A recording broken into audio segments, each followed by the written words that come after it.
Mag-i-start na nga lang, mag-i-start na daw sila na maglagay ng mga tarpaulin dito sa mga tricycle. Ano ba naman yan? Lalagyan natin ng tarpaulin yung tricycle. Kanino bang tarpaulin nilalagay dyan sa mga tricycle na yan? Gandang gabi po sa atin lahat at meron po tayong pag-uusapan ngayon. Ito po ay tungkol dito na naman sa lungsod ng Maynila. Itong mainit na takbo ng halalan dito sa lungsod ng Maynila. Dahil po dito sa laban ng isko at honey. Talagang itong si Mayora ay talagang pinipilit niya. Talagang porsigido siya na talagang talunin itong si Isko Moreno. Pero sa palagay natin, may hirapan na talunin itong si Isko Moreno. Kasi nga po, dahil sa nakikita natin, suporta ng mga Manileño sa kanya. Pero ito po ang pag-uusapan natin dito. Tungkol po ito sa mga tricycle dito sa lungsod ng Maynila.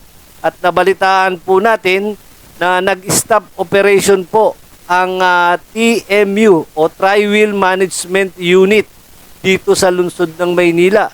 Kaya nakakapagtaka po kung bakit nag-stop operation ito. Unang-una po, alam naman po natin na ang mga tricycle driver may nanguhuli na nga, nagpapasaway pa. Ngayon pa kaya na walang nanguhuli.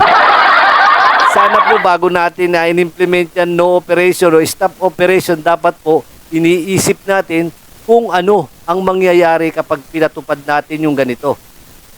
Dahil alam nyo naman po sa Maynila na karamihan ng mga pasaway sa kalye, itong mga tricycle, kuliglig, e-trike, na yan po ay madalas ireklamo. Dahil po yan ay dumadaan sa mga national road at minsan nagka-counterflow pa.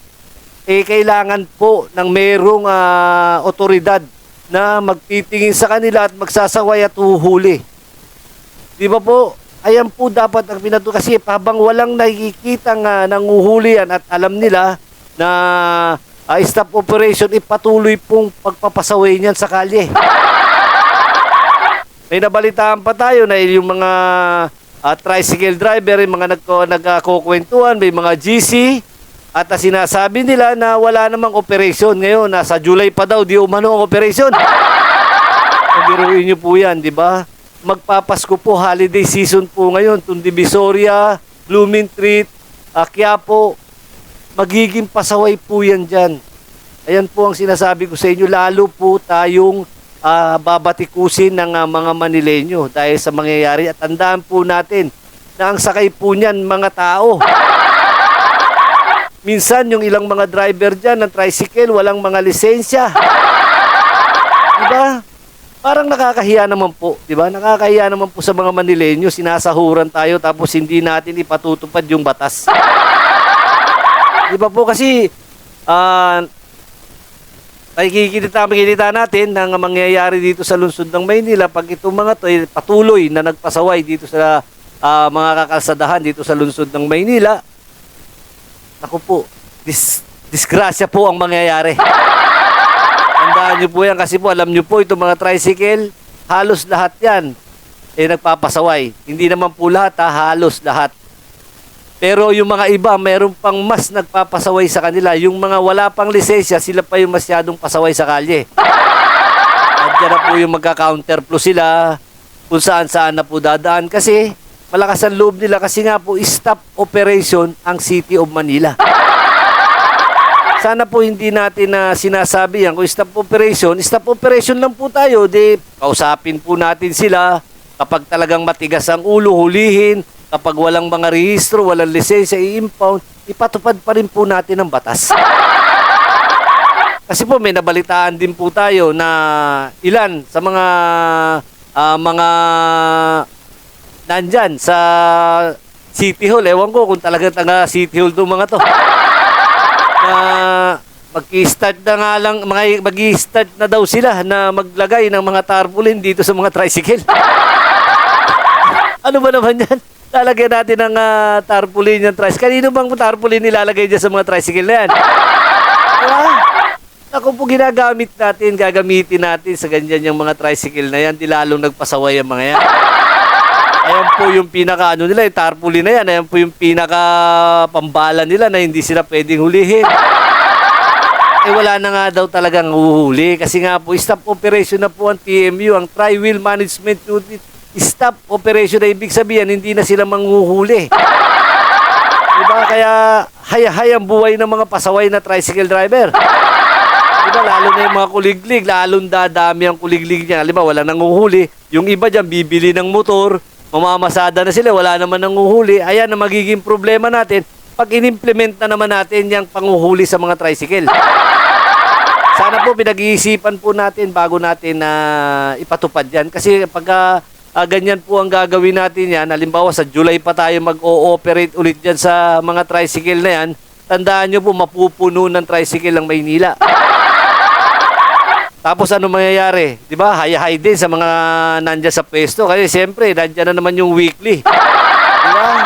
Kailan ba naman kumunti ang tricycle na kolorum dito sa Maynila? Halos taon-taon dumadami pero araw-araw sila nanguhuli noon, di ba? Pero dumadami pa rin. Ay anong ginagawa niya? Di ba? Habang dumadami ang kolorum, ay madami ang kita. Di ba po? Kaya alam niyo po ba, dapat binibigyan natin ng programa yung mga tricycle na yan. Ayan po, nakakalimutan natin yung programa, kooperatiba, para may mag-site pag-stop operation tayo, meron pong mag-guide sa kanila at magsasabi na huwag kayong magpapasaway sa kalye, huwag kayong magka-counterflow, may magsasabi rin sa kanila, may magpapaalala. Pero ngayon, wala na nagpapaalala. Yeah. Yung mga tricycle natin, nag-ikot ako noong nakaraang linggo. Nag-ikot ako ng Maynila. Naku po, yung mga tricycle dito sa Quiapo, sa Quezon Boulevard, sinasalubong na yung mga sasakyan. Di ba po, walang magawa stop operation pag hinuli nila, yari sila. Diba? Ano po yan? Ngayon lang po yan, panahon ng halalan. Tanong lang po, ngayon lang po ba yung panahon ng halalan? Bakit darating ba ang halalan dyan sa Maynila? Nag-i-stop operation tayo, masyado natin na minamahal ang mga tao. Hanggang eleksyon lang ba yan? Dapat araw-araw natin minamahal ang tao, pero ipinatutubad pa rin po natin ang batas. Kasi po tayo po mapupulaanan yan. Magiging tanga, magiging katuwa-tuwa yung ating mga enforcement unit na nandyan na kahit na nagpapasaway na yan na hindi natin na pwedeng hulihin. Di ba po? Kasi kung hinuhuli yan, nandun ako sa Quiapo nakaraan, may enforcer doon, maraming mga counterflow, para walang nakikita. Diba? Siyempre, understood na yan na stop operation nga. Diba? Magmumukhang tanga at gago at katawa-tawa lang yung mga enforcer natin na ganyan, nakikita na nagpapasaway yung mga tricycle na yan pero wala silang magawa. Diba? Dahil utos Pag utos, kailangan sundin. Diba? Ayan lang po ang inaano ni Kamata sa atin. Kaya tayo mga Kamata, tingnan din po natin yung mga lugar natin kung may mga nagpapasaway na mga tricycle dyan. At kung may nagpapasaway, kutusan natin. Ayun na lang ang ganti natin. Joke lang po joke lang. At medyo nagpapatawa tayo ng hindi naman masyadong uminit ang ulo yung mga natatamaan dyan sa mga kinauukulan. Magandang gabi po at God bless.